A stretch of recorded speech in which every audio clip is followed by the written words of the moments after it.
કે તમે સાંભળ્યું જ હશે 84 લાખ યોનિ હોય છે.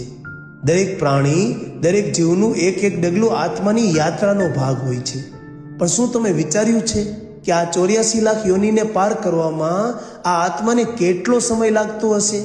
તો સાહેબ, પુરાણોનું માનીએ તો આ આત્માને 84 લાખ યોનિઓ પૂરી કરવામાં 100 કરોડ વર્ષ લાગે છે.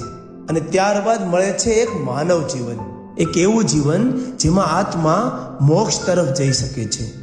હવે થોડી કલ્પના કરો કે સતયુગ 17,28,000, ત્રેતાયુગ 12,96,000, દ્વાપર યુગ 8,64,000 અને કળયુગ 4,32,000. આ 4 યુગ મળીને થાય છે 43 લાખ વર્ષ. અને આપણે અત્યારે જ્યાં છીએ એ છે કળયુગ. અને આપણે જો આ માનવ જીવન ગુમાવી દીધું ને, તો હવે પછી આગળનું મનુષ્ય જીવન આપણને લગભગ 220 કળયુગ પછી મળશે. અને એટલે જ અત્યારે જે આપણે જીવી રહ્યા છીએ એ એક જીવનનો અમૂલ્ય અવસર છે.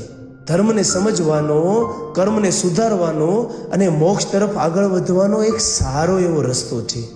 જરા વિચાર કરો, શું તમે આજની આ બધી મોહમાયાની માયાજાળમાં ફસાઈને આ અવસરને જતો કરશો?